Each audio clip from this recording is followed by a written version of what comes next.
A paz de Cristo, queridos. É um prazer poder servir a Deus, servir a minha igreja, servir ao meu pastor. E eu louvo a Deus por Ele me conceder a oportunidade de fazer aquilo que eu mais amo, né? Poder pregar a palavra de Deus. Muito bem, vamos à palavra de Deus. Atos dos Apóstolos, capítulo 14, a partir do verso 8. Atos dos Apóstolos, capítulo 14, a partir do verso 8.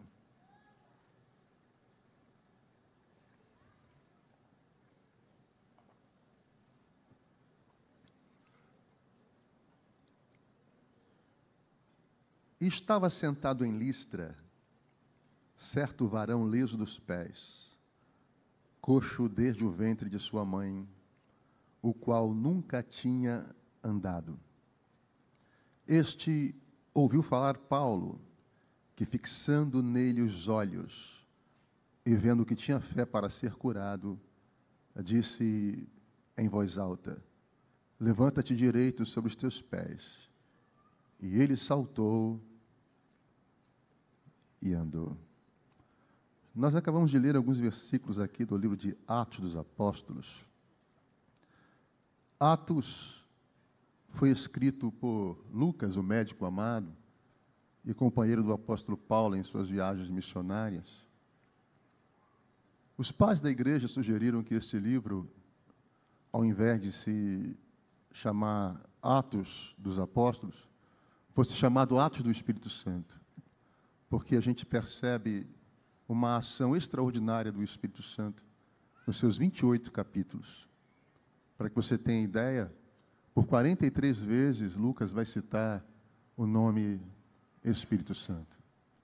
E Atos narra a história da igreja, que começa no capítulo 1 com a ascensão de Cristo e termina no capítulo 28 com a chegada do apóstolo Paulo em Roma. Eu queria começar aqui a partir do capítulo 11, porque a Bíblia vai dizer no capítulo 11, verso 19, que por causa da morte de Estevão, veio um período de grande perseguição sobre a igreja. E muitos dos nossos irmãos, fugindo de Jerusalém, se dispersaram para muitas regiões. Alguns foram para uma ilha do Mediterrâneo chamada Chipre, outros foram para Fenícia, onde hoje é o atual Líbano, alguns foram para o norte da África, para Cirene, e muitos desses irmãos foram parar em Antioquia da Síria. Antioquia da Síria era conhecida como a Rainha do Oriente, juntamente com Alexandria e Roma, fazia parte das 3 principais cidades do Império Romano. Ela foi criada, erguida às margens do rio Orontes. Era uma cidade pujante, tinha cerca de 500 mil habitantes. E os nossos irmãos, quando chegaram em Antioquia da Síria, primeiro começaram a pregar para os gregos e depois aos judeus. E a Bíblia nos diz que milhares de pessoas começaram a se converter. Sinais, maravilhas aconteciam entre os irmãos nessa metrópole chamada Antioquia da Síria. E tudo aquilo que estava acontecendo ali chegou rapidamente aos ouvidos dos colunas da igreja, lá em Jerusalém, Tiago, Pedro e João, e eles se maravilharam de que Deus estava agora operando entre os gentios. Pastor, o que é gentio? Era todo aquele que não era judeu, aquele que não nascia nos termos de Israel, era chamado de gentio, assim como era o bárbaro para o romano. E agora eles enviam um emissário até Antioquia da Síria, para constatar se tudo aquilo era verdade mesmo. E esse emissário se chama Barnabé. E quando Barnabé chega em Antioquia da Síria, ele começa a constatar que tudo aquilo era verdade, era verídico. E interessante que o capítulo 11, versículo 26, vai dizer que ali, em Antioquia da Síria, foram os discípulos pela primeira vez chamados de cristãos. Porque eles se pareciam com Cristo, falavam como Cristo, viviam como Cristo. E agora o que Barnabé faz? Ele vê o agir de Deus, o poder de Deus, sinais, conversões. Mas aquela igreja recém-nascida precisava de ensino bíblico, precisava de teologia. E o que Barnabé faz? Ele vai até Tarso e traz consigo Saulo de Tarso, que mais tarde a gente vai conhecer como o apóstolo Paulo. E chega em Antioquia da Síria. E a Bíblia diz que Saulo e Barnabé ficam ali por 1 ano, eu vou repetir, 1 ano ensinando a palavra de Deus.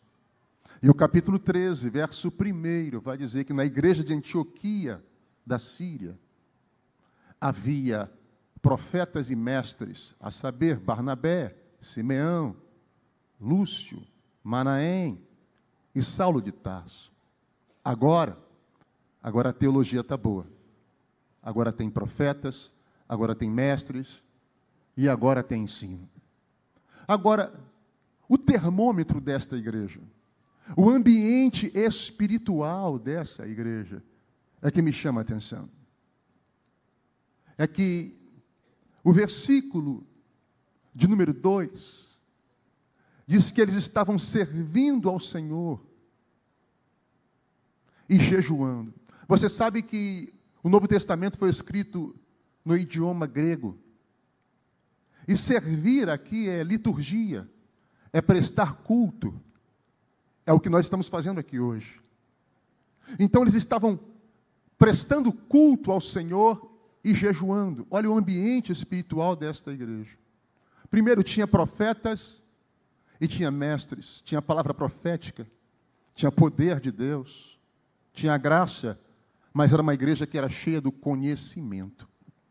2 de Pedro, capítulo 3, verso 18, vai dizer, antes de tudo, crescei na graça e no conhecimento de nosso Senhor e Salvador Jesus Cristo. Porque com a graça, você experimenta o mundo de Deus, mas com o conhecimento, você conhece o mundo de Deus. João capítulo 5, versículo 39 diz, examinai as Escrituras, porque vós cuidais ter nela a vida eterna, e são elas que de mim testificam. Mateus 22, 29, palavra do Senhor Jesus, errais por não conhecer as Escrituras e nem o poder de Deus. Oséias 4, 6, diz que o meu povo foi destruído porque lhes faltou o quê? O conhecimento. Então, por isso que é necessário a instrução aqui do altar, em todo momento do culto. E essa igreja, era uma igreja que prestava culto, era uma igreja que adorava, era uma igreja que tinha mestres, era uma igreja que tinha profetas. E qual o resultado disso tudo? Servindo eles ao Senhor e jejuando, disse o Espírito Santo. Você quer ouvir a voz do Espírito Santo? Sim ou não? Então crie um ambiente propício. Se você quer ouvir a voz do Espírito Santo, crie o ambiente necessário. Que ambiente é esse, pastor? Jejum, oração, adoração, culto. Louvado seja o nome do Senhor. E o que o Espírito Santo disse? Me separe a Barnabé e a Saulo para a obra que eu os tenho chamado. Deixa eu falar uma coisa para vocês aqui.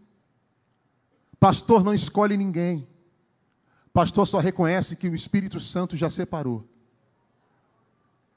Me separa esses dois aí. E agora o versículo 4 vai dizer que estes enviados pelo Espírito Santo desceram a Seleucia. Irmãos, preste atenção. O versículo 2 do capítulo 13 diz que o Espírito Santo falou. O versículo 4 diz que eles foram enviados pelo Espírito Santo, ou seja, guiados pelo Espírito Santo. Atos 13:9 vai dizer que Paulo estava cheio do Espírito Santo. Atos 13:52 vai dizer que tanto Paulo quanto Barnabé estavam cheios do Espírito Santo. Não tem como dar errado. A fórmula continua a mesma. Oração, jejum, culto e adoração. A fórmula continua a mesma. Louvado seja o nome do Senhor. E agora descer a Seleucia. De Seleucia partiram para a ilha de Chipre. Aqui é a primeira viagem missionária. Irmãos, duas marcas extraordinárias da igreja apostólica, da igreja de Atos. Primeiro, a unidade da igreja. Atos 4:32 vai dizer que era um só o coração e a alma da multidão dos que criam. Sabe por que Satanás odeia a unidade? É porque o princípio da unidade não começa na terra. O princípio da unidade começa no céu, com Deus Pai, Deus Filho e Deus Espírito Santo. A Trindade. Era uma igreja unida. Eu fico imaginando, irmãos, naquela época o camarada, um apóstolo, pegava uma carta, escrevia uma carta para a igreja, para uma região, como a região da Galácia do Sul, Icônio, Listra, Derbe, cidades da Licaônia. Paulo escreve aos Gálatas, manda uma carta, e todos ali observam os mandamentos, obedecem através de uma carta. Ficam, às vezes, anos sem ver o pastor dele. E hoje, com toda a nossa tecnologia, amparato tecnológico, nosso pastor está aqui falando, ensinando, internet. Você pode ver várias vezes, e entra no ouvido às vezes, e sai pelo outro.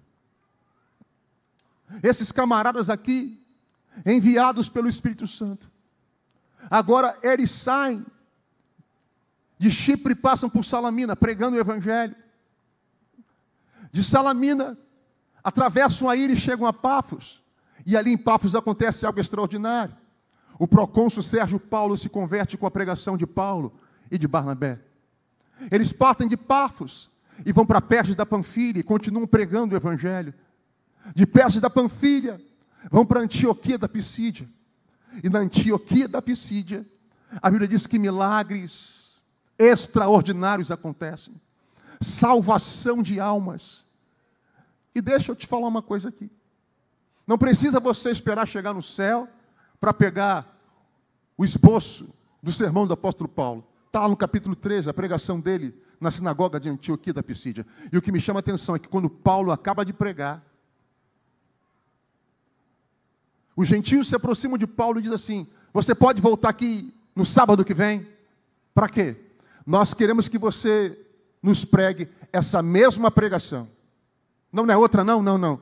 É essa mesma palavra, essa mesma mensagem. Sabe o que eu aprendo com isso? A roda já foi inventada, meu querido.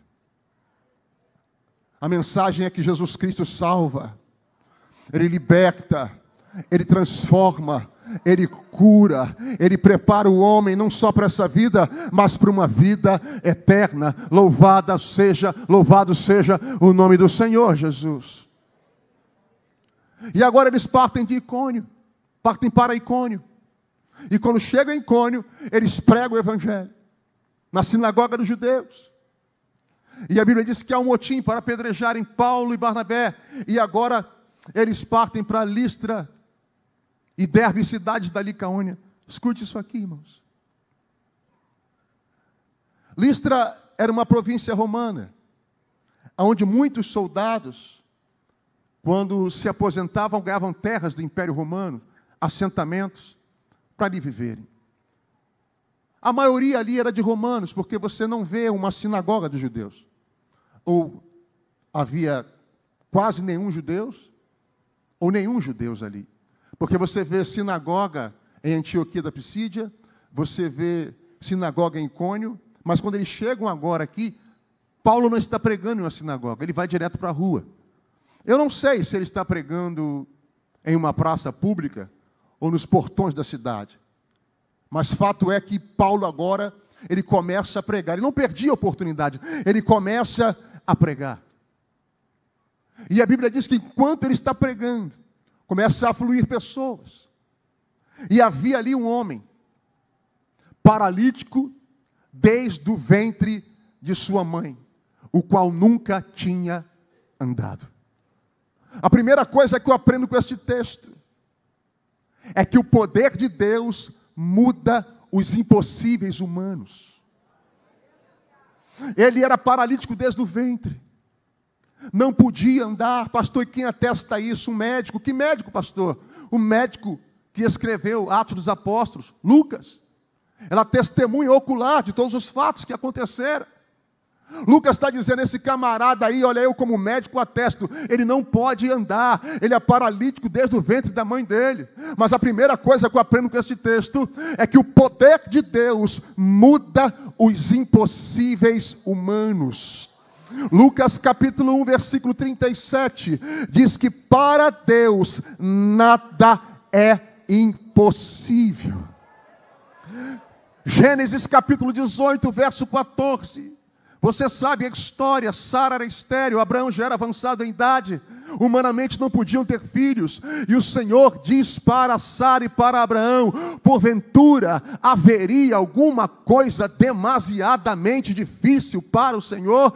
No tempo determinado eu voltarei a ti, Sara, tua mulher, dará à luz a um filho. Jó, capítulo 42, versículo 2, diz, bem sei que tudo podes, Senhor, e nenhum dos teus pensamentos podem ser impedidos. A primeira grande verdade deste texto é que o poder de Deus muda as impossibilidades humanas. Eu não sei como você chegou aqui. Eu não sei quais são os seus medos, os seus pavores. Eu não sei quais são as suas impossibilidades. Quem sabe você está vivendo tempos difíceis no seu casamento, um tempo de crise com os seus filhos. Quem sabe é um diagnóstico médico. Quem sabe é um problema psiquiátrico, emocional, uma dívida. Eu não sei o que é. E você chegou hoje aqui dizendo, não há solução. No campo humano não há solução. Talvez seja verdade, mas o poder de Deus muda os impossíveis humanos. Basta uma palavra e esse quadro é mudado. Basta uma palavra e o Senhor te transporta de ambiente. Basta uma palavra e a porta se abre. Basta uma palavra e tudo volta ao normal. Basta uma palavra e a sepultura é fechada. Basta uma palavra.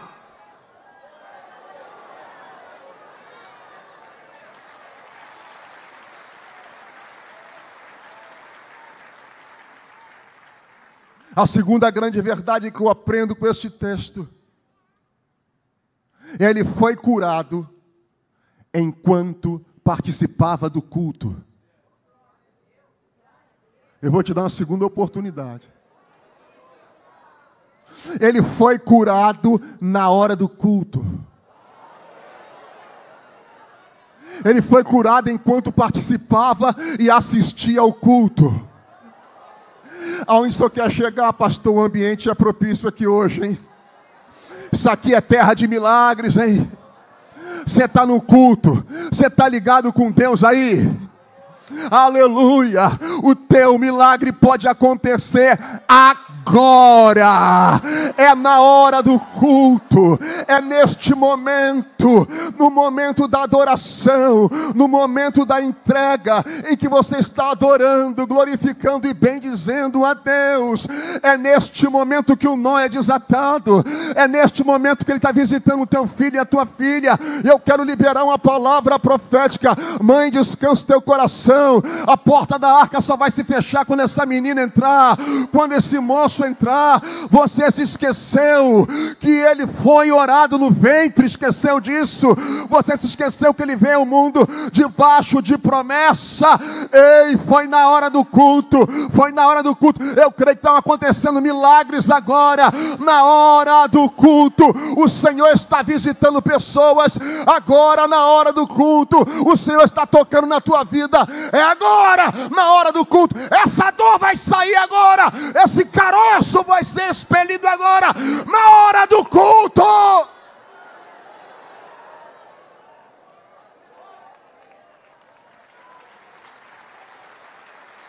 Aleluia. Eu falo daquilo que eu creio, irmão. Terceira coisa que eu aprendo com esse texto. O capítulo 14, verso 9, diz que este homem, ele ouvia Paulo pregar. É o que diz o versículo 9. Este ouvindo Paulo falar. Romanos 10, 17 diz que a fé vem pelo... E ouvir a palavra de... Então não é a palavra de homem. É a palavra de Deus. Porque a fé vem pelo ouvir a palavra de Deus. Então, enquanto você está aí, ouvindo a palavra de Deus, a fé está sendo gerada no teu coração. O ambiente do milagre, aleluia, está sendo preparado. Você está entendendo o que Deus está falando aqui com a gente hoje aqui? É momento de milagre. Deus está preparando o teu coração para o milagre, para coisas que estão por acontecer ainda neste culto. Aleluia, louvado seja o nome do Senhor.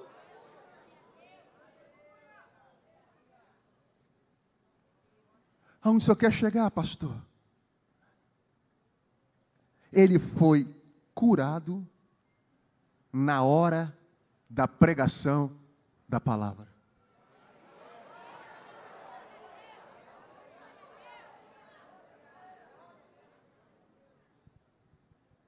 Ele foi curado na hora da pregação da palavra.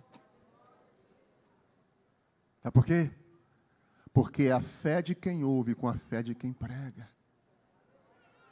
Ele foi curado na hora da pregação da palavra.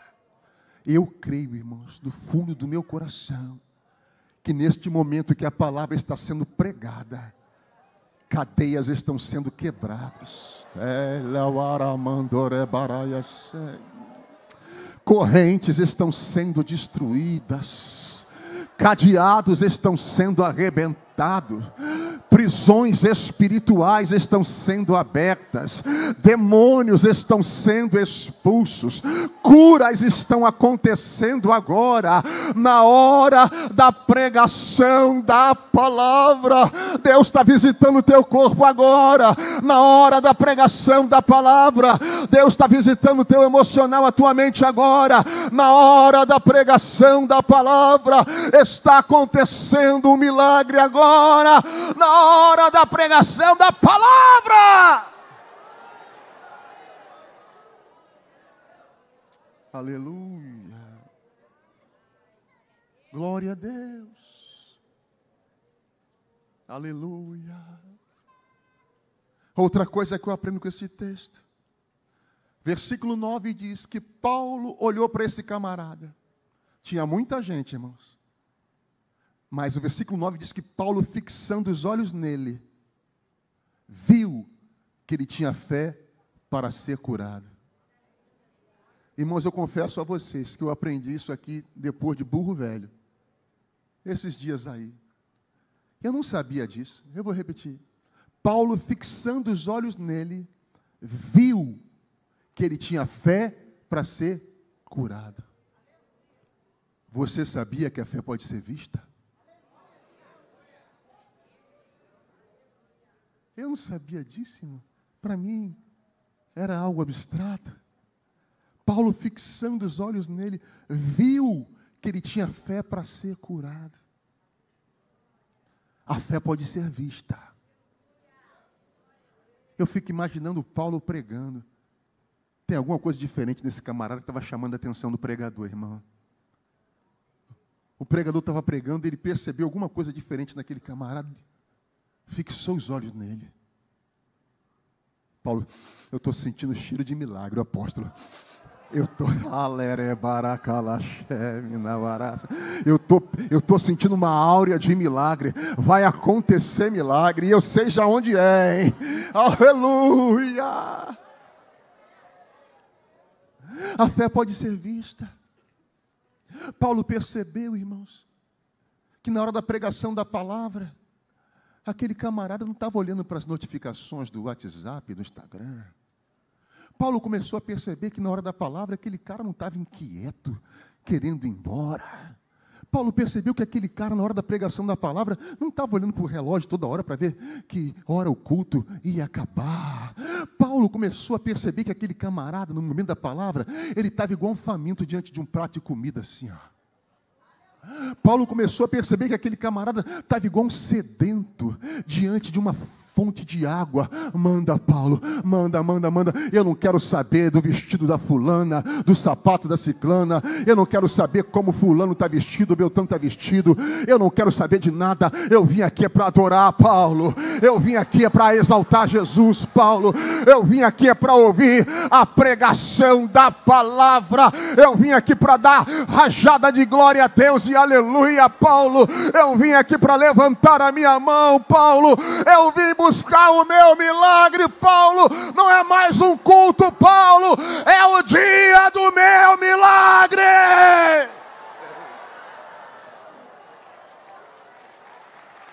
Aleluia.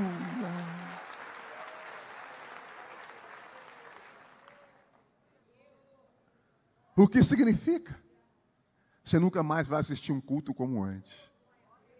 Você sabe o que significa? Aguça os teus ouvidos aí, por favor. A tua postura na hora do culto pode determinar o teu milagre.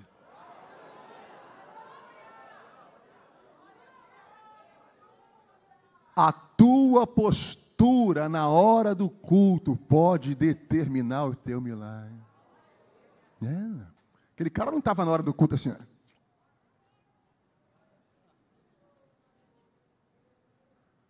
Já ouvi isso aí. Isso é história. Não, isso não. É esse pregador hoje, é? A tua postura na hora do culto pode determinar o teu milagre. Você imagina? A camarada vem para casa do Senhor. Eu venho para casa do Senhor, olhando, contando as horas no relógio.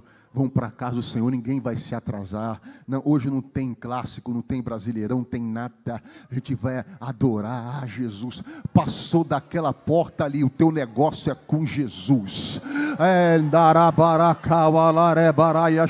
Eu sinto Deus nesta casa. Eu sinto uma áurea, um ambiente profético. Eu sinto um ambiente de milagres aqui neste lugar. Eu me sinto autorizado pelo céu. Profetiza, profetiza, profetiza. Estamos em um ambiente de milagre. Oh meu irmão, você não vai sair daqui como você entrou. A tua postura na hora do culto pode determinar o teu milagre. Quantos aqui vieram para prestar culto? Cadê?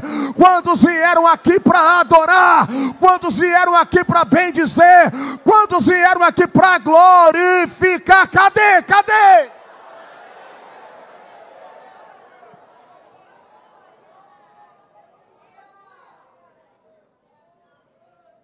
Vai nessa historinha aí, vai essa história. Não precisa mais de templo, vai nessa historinha aí.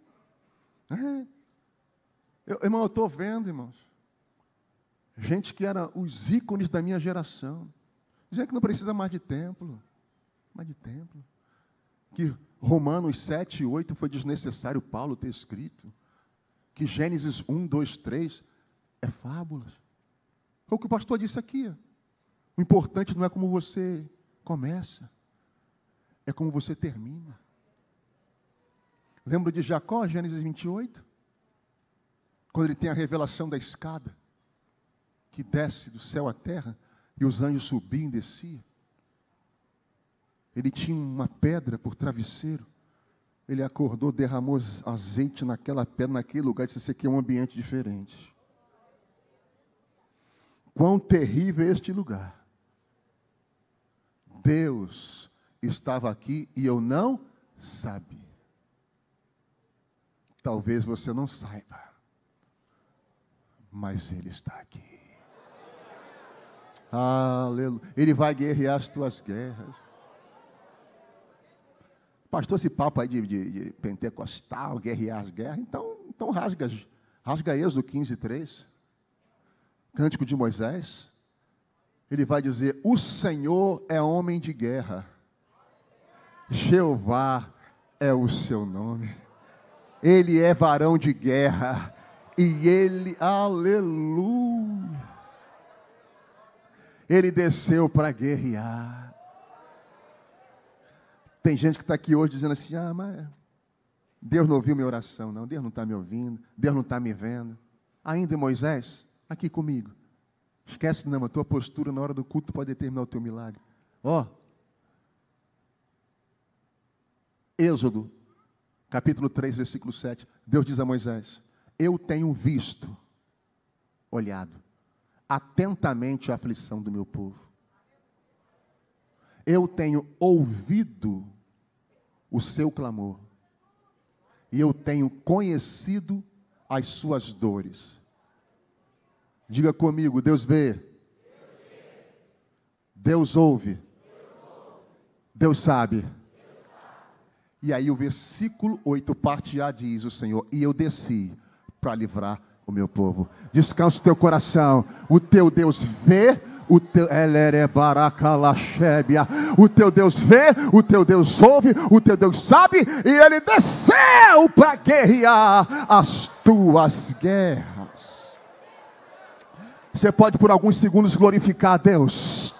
É segundo, irmãos, não é horas, não. Por alguns segundos, glorificar ao Jesus da tua salvação, ao Deus que te libertou, ao Deus que transformou a tua vida. Você pode adorar. Deixa de timidez, crente. Abre essa tua boca aí, enche esse pulmão de ar, dê o teu melhor glória a Deus, o teu aleluia. Fale em línguas estranhas, se alegre na presença do Eterno. Ele está na casa.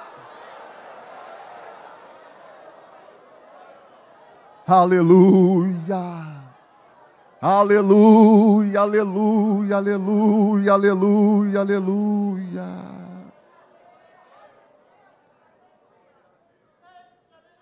Aleluia. Mas sabe o que eu acho interessante? Até aqui, ele não tinha sido curado.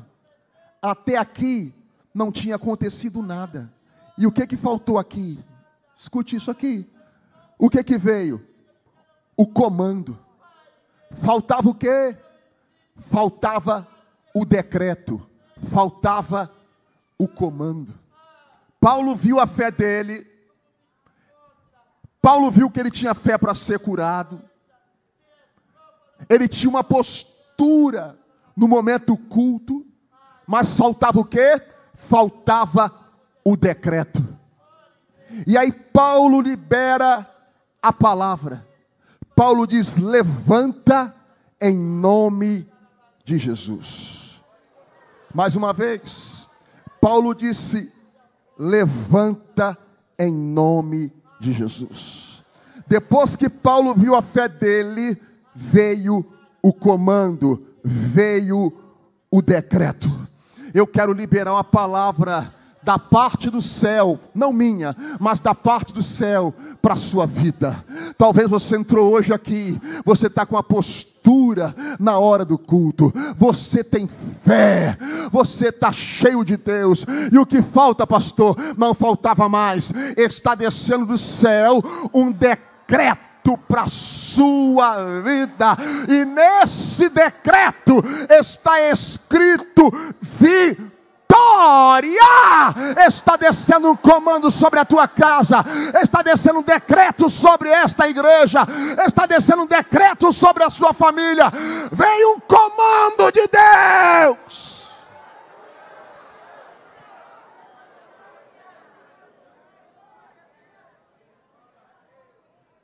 Três coisas rápidas e eu termino. Primeiro, Paulo disse: levanta. Ele deu um salto. Mas a ordem não foi só para levantar. O camarada deu um salto. Sabe o que aconteceu aqui? Ele foi além da expectativa. Ele foi além da expectativa. Faça assim com a sua mão, porque eu vou liberar a palavra sobre a sua vida. Você vai muito além da expectativa que colocaram sobre a sua vida, e você vai muito além da sua própria expectativa, porque Deus é poderoso para fazer muito mais além daquilo que você tem pedido ou pensado. Você vai além do esperado.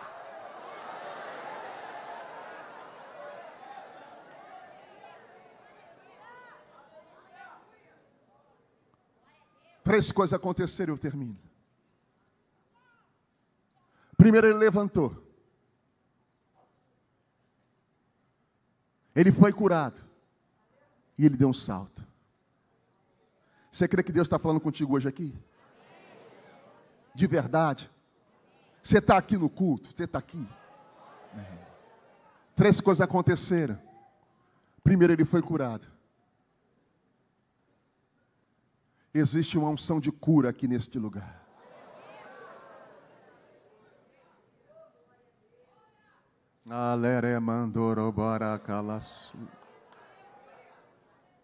Aleluia.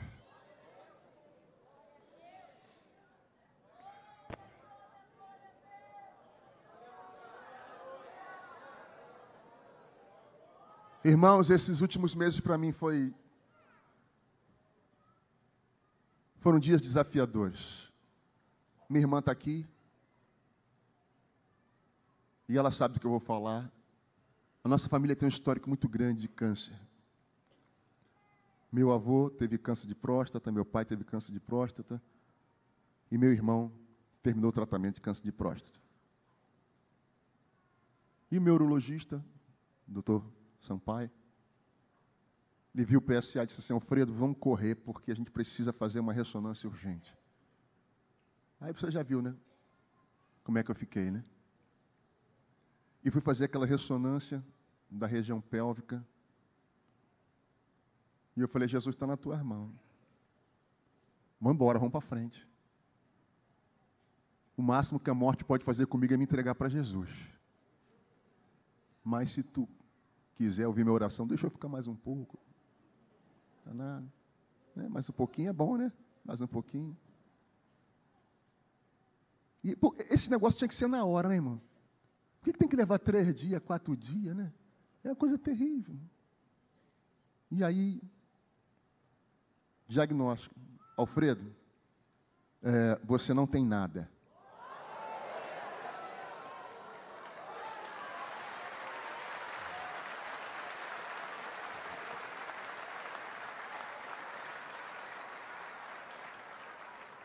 Seu PSA despencou.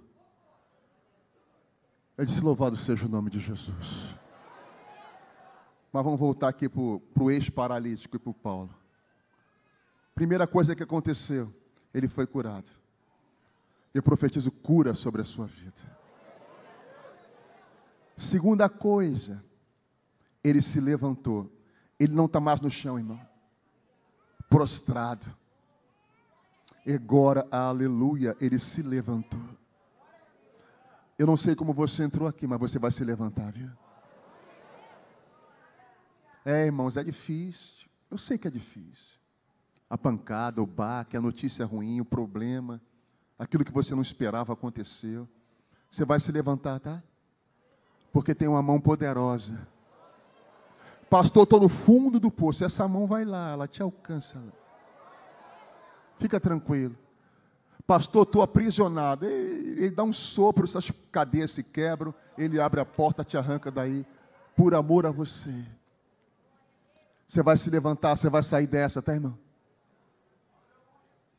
Estou falando para mexer com a tua estima, não, tá? Isso aqui é a palavra de Deus. Ele vai te erguer disso aí. Ele é o Deus do Salmo 103, do Deus que do pó levanta o pequeno e do lixo tira o necessitado e faz ele assentar entre príncipes. O teu Deus é um Deus de compaixão, que se compadece.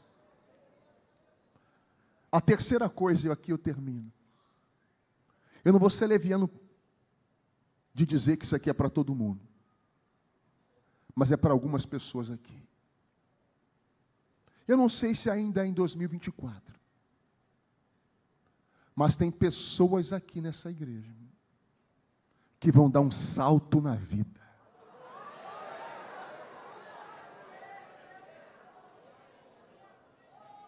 Aleluia. Eu não sei se a tua empresa é do fundo de quintal, eu não sei o que você faz para sobreviver, eu não sei se você é profissional liberal, eu não sei o que é, mas tem gente aqui que vai dar um salto na vida. Vocês vão ser abençoadores do reino, vocês serão provedores, você vai dar um salto na vida. Eu aprendi, irmãos, com aqueles americanos que o pastor trazia aqui para a gente ouvir, que toda vez que Deus for te abençoar, Deus não vai te dar coisas, Deus vai te dar pessoas, né? Toda vez que Deus for te abençoar, Ele não vai te dar coisas, Deus vai te dar conexões. Basta uma pessoa cruzar a sua vida e mudar a tua história para todos sempre. E você vai contar, tem gente pegando lá na galeria a palavra, ó. E você vai contar o teu testemunho aqui no culto da vitória, e Jesus vai ser glorificado. Se você crê, vai aplaudindo de pé, vai aplaudindo de pé aí.